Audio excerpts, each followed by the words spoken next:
అకాల వర్షానికి వనపర్తి జిల్లా కేంద్రంలోని Bhagiratha colony, Jangidipuram, teacher colony, Vallabh Nagar పలు ప్రాంతాల్లో కాలనీలు జలమయమయ్యాయి. దీంతో ప్రజలు తీవ్ర ఇబ్బందులు పడ్డారు.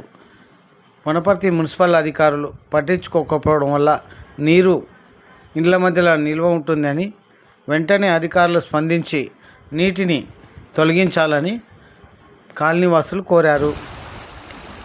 నీటి ప్రవాహాన్ని మాజీ municipal vice chairman Vakiti Sridhar తదితరులు పరిశీలించారు. ప్రజా సమస్యలను ప్రభుత్వం గాలికి వదిలేసిందని వాకిటి శ్రీధర్ ఆవేదన వ్యక్తం చేశారు. వెంటనే నీటిని తొలగించాలని కోరారు. ప్రజలు అప్రమత్తంగా ఉండాలని సూచించారు.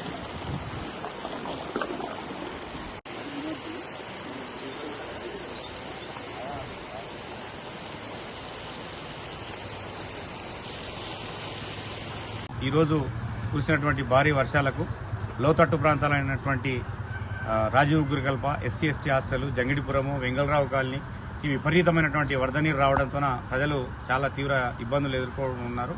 ఈ ప్రాంతాలన్నీ కూడా మాజీ మున్సిపల్ వైస్ చైర్మన్గా నేను అక్కడ పర్యటించి ప్రజలను అప్రమత్తం చేయడం జరిగింది.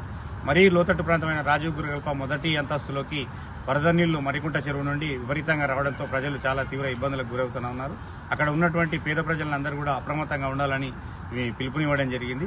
ఈ రోజు మొత్తం కూడా వర్షం ఉండే అవకాశం ఉంది కాబట్టి వనపర్తి పట్టణంలో లోతట్టు ప్రాంతాల ప్రజలందరూ కూడా ఎక్కడికక్కడ అప్రమత్తంగా ఉండాలని పిలుపునిస్తా ఉన్నా.